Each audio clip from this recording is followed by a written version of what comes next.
So we go to the customers and we explain what happened.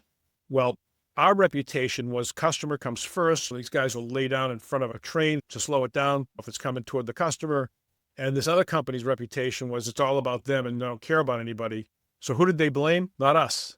So even though we got hurt and the customers got hurt, all the blame went on to the company that did this to us and not us because we had superfans, basically. So surviving those kinds of roadblocks and having superfans can really make a difference in terms of helping you get through those tough times. But I am the world's biggest superfan. You're like a superfan.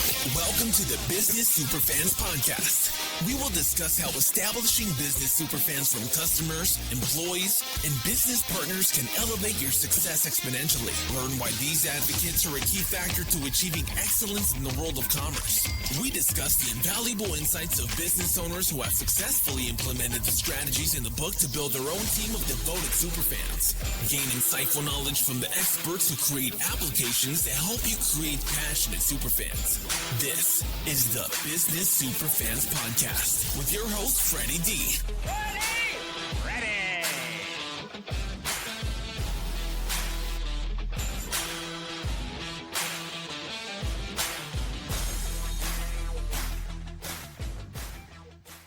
This episode is brought to you by our sponsor, Ninja Prospecting, the outreach team that makes cold connections feel warm and real.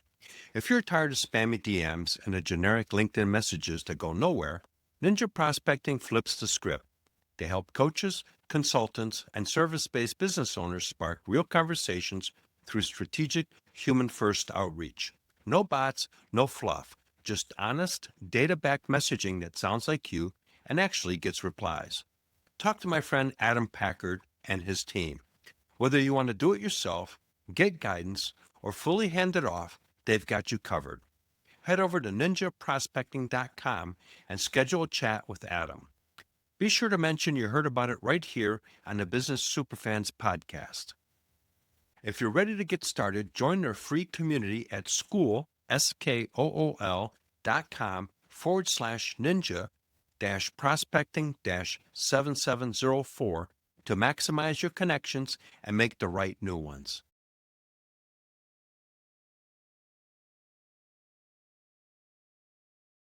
Hey, Superfans, Superstar, Freddy D here. In this episode 132, we're joined by Joe Rando, a seasoned entrepreneur and the founder of LifeStarr, a platform dedicated to helping solopreneurs build businesses that truly serve their lives. Over the course of more than 3 decades, Joe has worn many hats: physicist, real estate developer, tech founder, and now solopreneur advocate. He's developed nearly 1 million square feet of retail real estate, co-founded and exited a successful enterprise software company, and launched multiple ventures along the way. Today, Joe channels all of that expertise into supporting solopreneurs through LifeStarr and the Aspiring Solopreneur podcast, where he shares practical tools and insight for thriving as a one-person business. He is also the co-author of the upcoming Solopreneur Business for Dummies and the creator of the Solopreneur Success Cycle, a proven framework for starting, running, and improving solopreneur businesses. We're excited to dive into Joe's journey and explore what it really takes to build a business that supports your life, not the other way around. Welcome, Joe, to the Business Superfans podcast. You and I had a little bit of a conversation before we started recording. We got a little bit of similar background in Massachusetts, and I used to spend a lot of time there in the 80s and early 90s. So welcome to the show. Thank you. Thank you, Freddie. Good to be here. So let's go back to your beginning here. And what is your backstory? It's a long one, but going back, after I decided not to try to become a rock star anymore when I was in high school, I went to school, got a degree in physics, an undergrad degree, and then went off into the fiber optics industry where I was developing, as I mentioned to you offline, basically tools that would allow you to communicate data quickly over optical fibers. Quickly meaning like 10 megabits, 100 megabits kind of thing. And then, of course, Twisted Pair came along and was able to do that for much cheaper. And I was very glad that I had moved on beyond that. But the idea was I wanted to start a business for myself. I was always excited about that. My dad was an entrepreneur, and I wanted to be an entrepreneur as well. He convinced me to go get an MBA, which I did in like a year and a half. I just kind of crammed through it with a baby on the way, another story.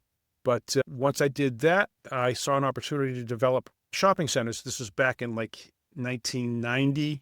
Home Depot was coming into the Northeast, all these big box stores, they called them category killers. I had developed some technology in grad school, figuring out where to put shopping centers, and used that and was able to do about 1 million square feet, a little under 1 million square feet of shopping centers over the course of the 90s and early aughts. And then I spun that software into a separate company with a partner, and we created a company called Trade Area Systems and ran that and selling to a lot of the biggest retailers and biggest real estate developers in the world. Sold that in 2020. And now I'm doing LifeStarr. Everybody thought I was retiring after that, right? But I don't have that in me. My father failed miserably at retirement, so I didn't even want to try.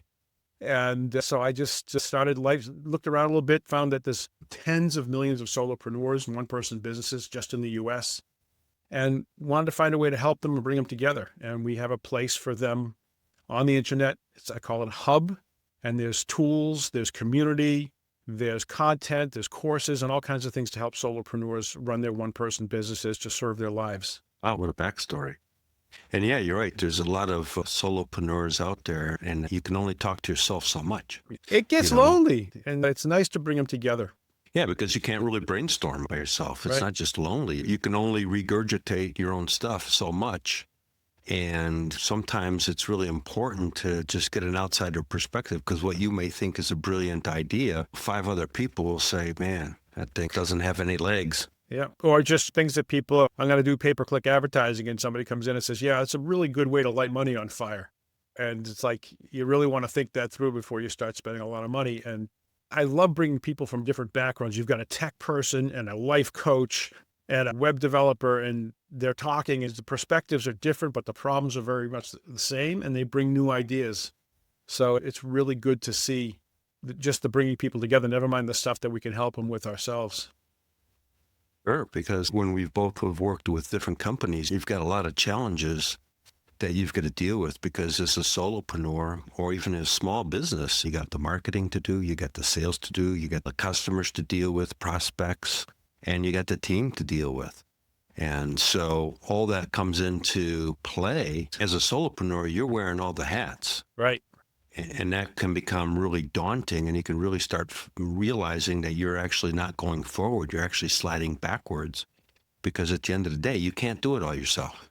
Right. That's one of the things we encourage. It's like one of our kind of catchphrases is just, flying solo doesn't mean you're alone. And really trying to get people to think, yes, you're a solopreneur, you're the only employee, but you can contract with other people.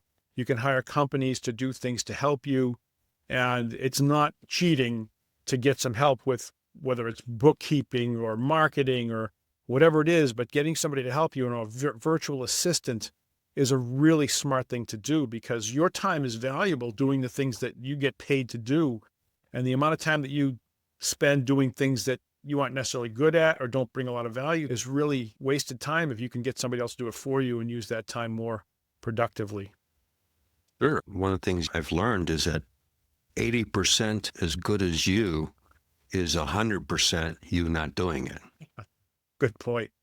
Good point. And a lot of times, be honest, when you talk about all these different kinds of tasks that need to be done, you're not getting 80%. You're getting 120%, maybe 150%. If I were doing the bookkeeping versus the person that does the bookkeeping, it would be a lot worse if I were doing it.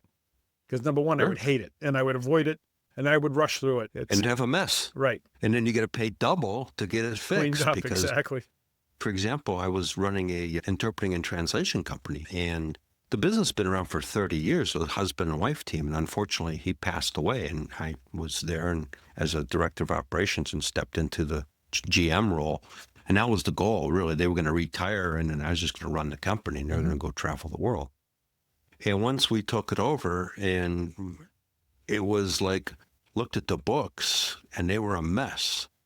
And so we ended up having to bring in a forensic CFO to come in and clean it up. Yep. And those guys are not cheap.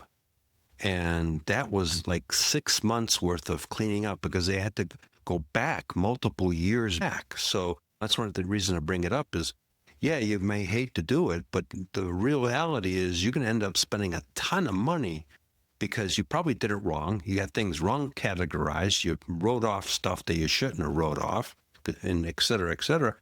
And that took 6 months to get those books cleaned up so that we could position the company for sale. Yeah, that's crazy. Another thing that people can do and don't do enough of is automating, right? Using tools to take away manual tasks. And it takes a little bit of an investment, sometimes of some money and some time to set it up. But boy, what a difference. Somebody comes in and fills out a form on your website. Well, have an automated email response that says, hey, we got this, or we're looking at it, we'll get back to you soon.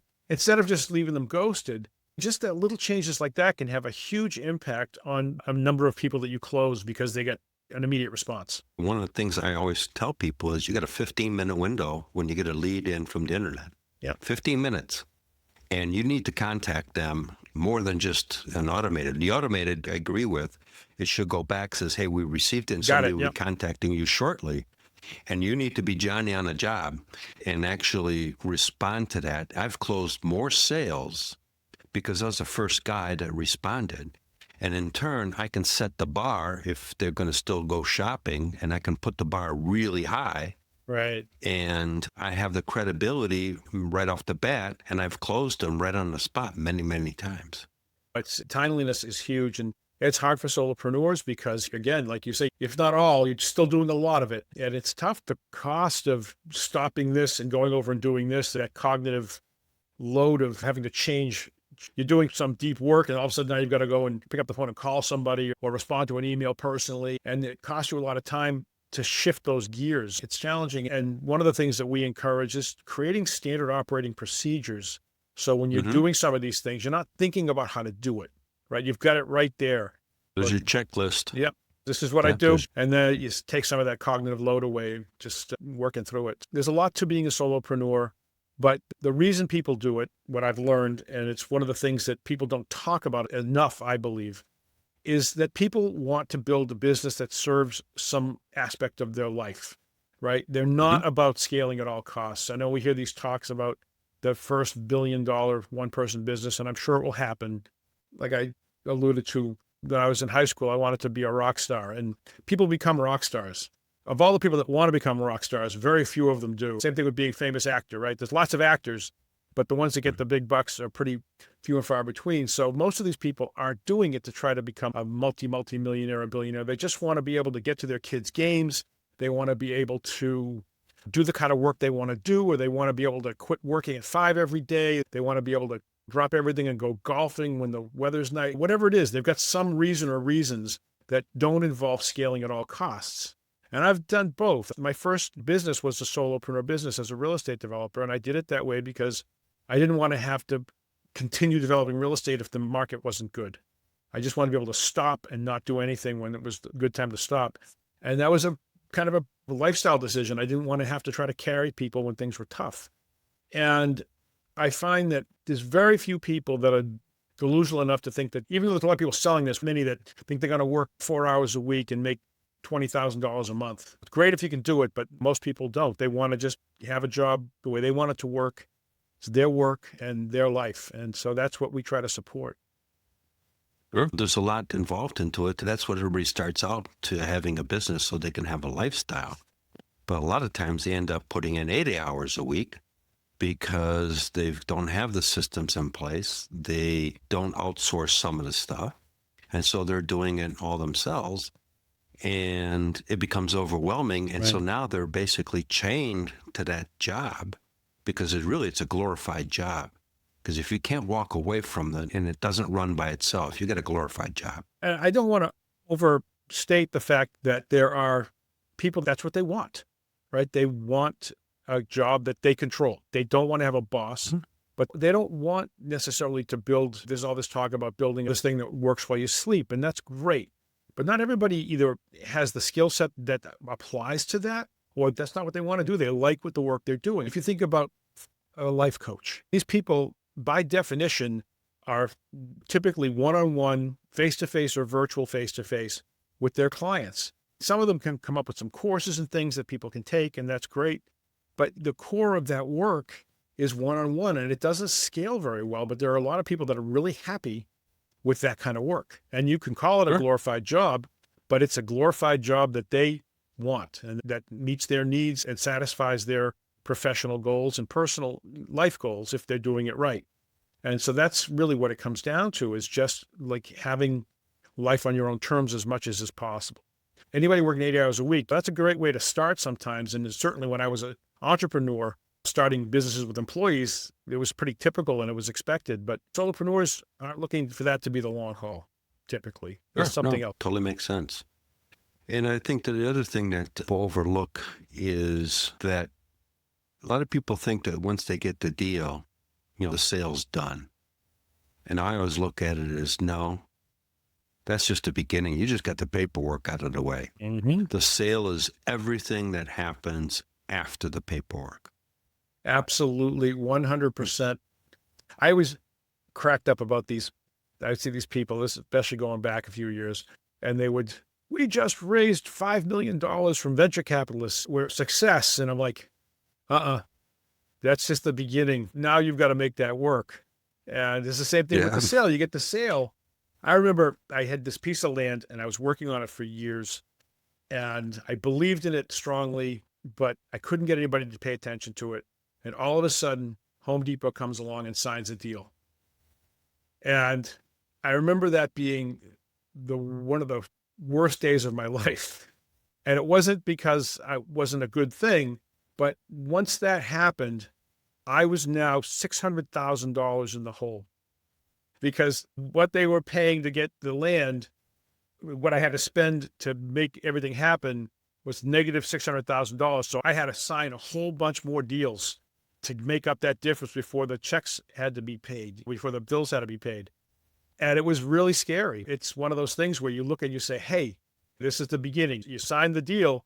Now you got to make it real. And there's a lot there. So that was my best example of that kind of, here we go. But it all worked out. I immediately signed, believe it or not, next thing was Wendy's. And then I got Target and Kohl's. And so all was good. We made it. Yeah. But the bottom line there is to create those super fans, it's creating that experience. So you created super fans out of those organizations because you were able to deliver and create what they were looking for. And that opens up more opportunities because Superfans is your best sales force. It really comes down to understanding what people need and then giving it to them. One of the ways to build Superfans is to kind of go out and be helpful without expecting really anything in return. And I see this in so many successful people that just give. They're not sitting there going, oh, I can't show that. That's my secret sauce. Because you know what? What you're doing is hard. And even if you tell everybody exactly how you do it, when they start thinking about having to do that along with everything else they got to do, they're going to be like, I'm going to hire that person to do it because it's too much. I try to go out. We have these free events for solopreneurs, virtual events, and they come on and we have like speakers that talk about topics to help solopreneurs. We have like ones where we put them in breakout rooms together and they help each other address their problems. And we just give it away because you know what? People appreciate it.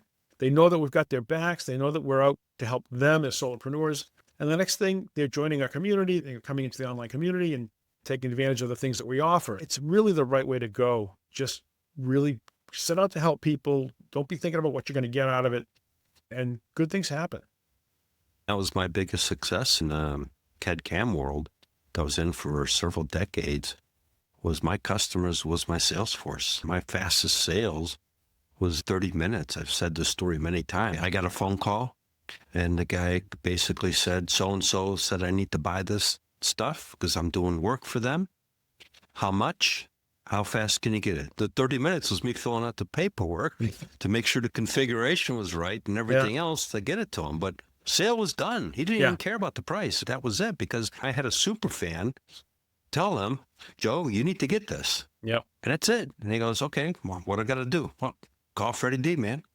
It's absolutely true. And I'll tell you another story about Superfans. It's a little different, but this is going back to Trade Area Systems. And we had a product that we were reselling. So we had our own products and we also kind of baked in some other people's software and data into our systems. And it was one of the first reseller deals we had signed. And we were busy, crazy, and I just signed their paper. Typically, I would review all the documents and negotiate and make changes, and I just signed their documents. So we had built this software into our system, and we had a couple of key customers relying on it, like 3 customers that were like 6-figure-a-year customers relying on it. And we get a notice 3 days before the renewal date, which was auto renewal. We're not renewing. They just guess they decided we were competing with them or something. So we were stuck. We didn't have access to this software that was kind of driving these systems, and we didn't have any way to make anything happen magically overnight. So we go to the customers and we explain what happened. Well, our reputation was customer comes first. So these guys will lay down in front of a train to slow it down if it's coming toward the customer. And this other company's reputation was it's all about them and they don't care about anybody. So who did they blame? Not us. So even though we got hurt and the customers got hurt, all the blame went on to the company that did this to us and not us, because we had Superfans, basically. So surviving those kinds of roadblocks and having Superfans can really make a difference in terms of helping you get through those tough times. Sure. I'll just use a funny example. Look at the Chicago Cubs. They got Superfans. It took them 100 years to win a World Series, but the fans stayed with them thick and thin. I'm from Boston. I get it, but the reality of it. No, I get it. I'm just saying we didn't have to wait quite 100 years, but it was close. What was it? Yeah. 1918 to 2004? Right. Same thing. Yeah. But the Superfans stay thick and thin. Yep. So, Joe, let's get into a little bit more about what's LifeStarr all about. Well, I'll give you the longer version of the story. So basically, when I sold Trade Area Systems, I was looking for something to do because I didn't want to be a retired guy. And I had an idea for an app, and I had an idea for something I wanted to buy. And I couldn't find it. So when we sold Trade Area Systems, I said, I think I want to think about building this app because nobody makes it, and I think it would be useful. So I started to build the app. I got some programmers involved. And the question was then, who are we going to sell this app to? So the idea for the app was basically a task management system combined with kind of a social network. So instead of like, if you look at these things like Asana and Trello and Monday.com and ClickUp where you can manage tasks together, but it's your team, right? It's all about your team. Right. And I wanted to be able to assign it to anybody, even somebody that didn't use the app. And so I started thinking about it and we started to build it. And then we said, well, who are we going to sell it to? And so I was working with a contractor. She does our marketing. Her name is Carly Reese. And actually, she and I are writing Solopreneur Business for Dummies together now, but talk about that later. So she says, what about solopreneurs? You're talking about working beyond your team. They don't have teams. At least they don't have employees. That would make a lot of sense. And I said, that makes a ton of sense. Where do we find them? And we couldn't find any place to find them. And I'm like, oh, bummer. And then I looked a little deeper and found out that there's literally tens of millions of them in the US. If you look at like one-person businesses and gig workers, there's probably 70, 80 million of them. But the ones that are kind of truly entrepreneurial, there's probably 30-odd million, approximately. And just in the US, and never mind Canada and the rest of the world. So he said, let's build a place for those people because we're not going to sell this app if we don't have a place to sell it. So forget about the app for now. Let's build a place for people. And that's what we've been doing. And engaging solopreneurs, they come in and like I said, we've got tons of content, like literally probably 20 books worth of content that we've created just for solopreneurs on different topics. We've got online events. We've got AI tools trained specifically for solopreneurs to answer business questions from that perspective, because it's very different than the perspective you would get as a subject matter expert or as a person that works for an employee-based company. Solopreneurs are different. They need that 20% that's going to get them 80% of the results.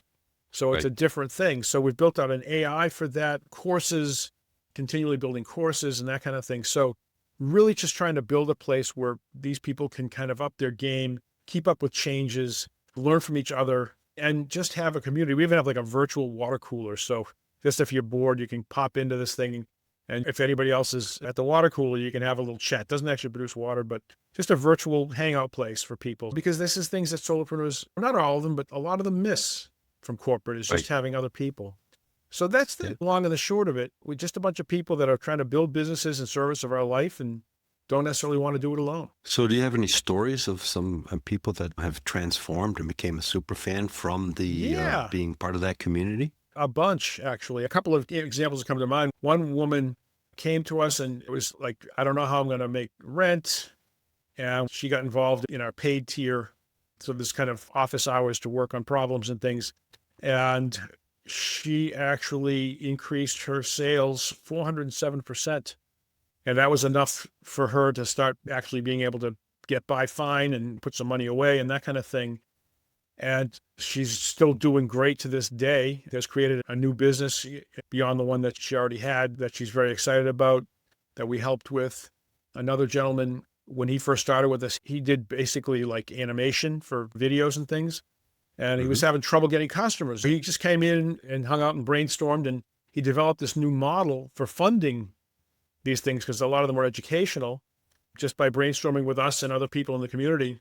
And sadly, we don't see him as much anymore because he's too busy, which is a great thing to have, great problem to have. Sure. But yeah, he completely turned his business around from struggling to get customers to the point where his biggest challenge now is finding contractors to help him do the animation. So yeah, there's things like that. And it's just a matter of, number one, getting that outside perspective, getting ideas from people that have solved problems that in ways that you might never think of. And a lot of times niching down, like a lot of times, unfortunately, solopreneurs, they say, whatever it is, I'm a contractor, I'm a programmer or a life coach or this or that. And they can help all these different people, but they don't understand that even though you can help this many people, nobody's going to hear you if you target them, and you've got to get that thing focused down to a chisel point and say, this is who I'm going after, these people with this problem, and get it as niche down as you can. So when that one person comes along and sees what you do, they say, I have to go to them, because you're better off getting that one person than getting ignored by 100 people. Sure. So that's one of the things we Yeah. really help people with, is kind of narrowing down that offer to really target someone.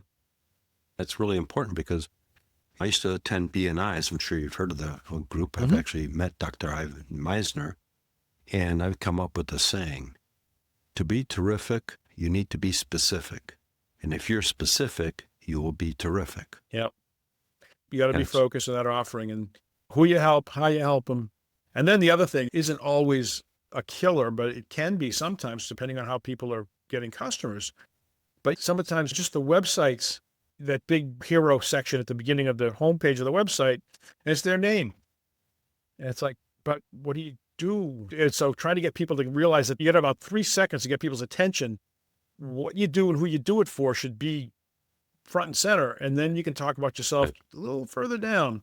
So we've helped a lot of people get their websites converting better, and just understanding taking that perspective from the person that's looking and try to get them to say, hey, this is what I'm looking for when they see Sure. that website. Sure. You also mentioned that you are writing a book. Yeah, the Dummies book series, Wiley does, and started with DOS for Dummies back in the 80s. And they've got a number of books, but they didn't have one on solopreneur business. And so we went to Wiley and they said, yeah, I would like to do it. So we're writing Solopreneur Business for Dummies, available for pre-order on Amazon and Barnes & Noble, coming out in early October. And it's a soup to nuts book. We're building it around something that I developed called the Solopreneur Success Cycle. And the idea is there's a process of starting a business. With a solopreneur business especially, you should start with your goals. Why are you doing this? What is your reason for doing a solo business, right? If it's to become a billionaire, we might want to think about the employees. And so starting with those goals, why you're doing it, then this process of kind of envisioning the business. Once you decide what it is you want to do, planning it out, setting it up, and then we go into executing, right? So then you got to execute the business and learn from the process of executing, because you didn't get it right the first time. And then once you've done that for a little while, go in and assess the situation and figure out what it is that you might want to change, deciding which things you want to change, making those changes, going back into executing. So then from here on, it's a virtuous cycle of getting that business better and better. So the entire book is built on this concept, and it really helping solopreneurs build businesses that serve their goals. And we always come back to those goals. So it's very different from a typical, even small business book, but we do cover all the basics in terms of things like P&Ls and all those things you really need to run a business. But we do have this very kind of goal-oriented, lifestyle-oriented perspective on things to make sure that people aren't building a business they hate running. Sure. And goal setting is the first important step. One is knowing why, And then Right, two, exactly. what's your objective? Yeah. And because your objective, AKA your goal, helps you define the roadmap and what you need to do to get there. Because otherwise you're just winging it and really life gets in the way and starts blowing you around and you'll never get to your goal. I had an experience once where I built a business that I hated running. And it's not a good thing. It's one of those things where you can wake up and go, wow, I am not having a good time here. This version of the story is it was that first go around with the software that I alluded to earlier. And it was 1994. I built this software when I was getting my MBA, and I was using it to figure out where to go out and tie up land for shopping centers. And in 1994, I got a phone call from a guy that worked for DeBartolo, who was a big mall developer in those days. Now, I think they own the 49ers, but they were a big mall developer. And this guy heard about your software. It turned out the professor I was working under in school, and I'd like to license it. And I'm like, world just beat a path to my door. So I started this company called Retail Analytics and started hiring. I hired a couple of programmers. I hired a sales guy, and the sales and marketing guy comes in and very quickly ties up a 6-figure a year recurring revenue deal. And we are like, there we go. This is the beginning. And we never closed another sale for the software. And what happened was, if you remember 1994, if anybody that can go back that far, that was the kind of the year the internet hit. Sure, And by 1990, exactly. 1995, every retailer was wondering if there were going to be stores in 10 years. So nobody was investing big money in retail site selection software. So we were just pushing on a rope. So they still needed to do site selection. They still needed to figure out where to put stores. So now they were hiring us to run the software and do the analysis for them, and we were producing reports. So basically, I'm a huge fan of recurring revenue. I came out of the shopping center business where you're collecting rent every month, went into the SaaS business, software as a service was what I was doing kind of early. They didn't have that name back then, but selling the software every year over and over again. You had the yearly 20% maintenance on the software back then. No, but we were selling the full bore every year for 6 figures. So it was a full renewal. It was a great business model, but you needed more than one customer to make it work. So then I started doing reports. So we do these analyses and reports, and there was all this work. And I like to joke that you were just earning your lunch every day. You had to work for your lunch every day. And so it just got to be so tiresome. And we still weren't making any money. And so I basically kind of gracefully shut the thing down in 99. So it kind of had a 5-year life, and then it just had to shut it down. But I did it gracefully, stayed close with all the tech people that were doing the work, and they ended up all together at a big company. And then one of them got interested in doing it again in 2004 when it was clear that stores weren't going away. And he came over, we teamed up, and that was Trade Area Systems, and that did really well. But the timing's everything, right? You miss the internet. Sure. I remember those days vividly because that was the beginning. It was really early on. I remember we started having email at the company. I was a district manager for a place. And the next thing you know, they said, well, now that we can communicate online and we can send you files and all that stuff, we're going to have everybody that's remote work from home. Wow. And that's really 1995 is when I converted from being in a shared executive suite to working in my own place. Wow. Because we had internet. And it wasn't high speed. Yeah. But you weren't doing no video conferencing, but you were at least emailing, going back and forth. Right. And that was the beginning of it. That's crazy. Wow. So that 1995. Interesting. Yep. Because 96 ended up working for a company out of Toronto and then switched over to a UK company and then moved to Arizona because I was the Western regional manager for everything west of the Mississippi. And you can't really manage that from Chicago. So I came out here and I communicated with them all through the internet.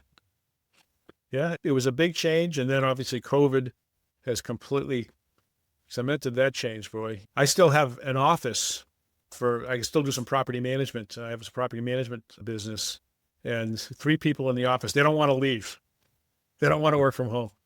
So we still have that. It goes back to that. But the reason it goes back to that camaraderie, which is why you created LifeStarr is the fact that they don't want to work from home because then they're by themselves. Right, exactly. You know, my wife has been working for a hearing aid company for over 7 years now. She works from home, but they have virtual get-togethers.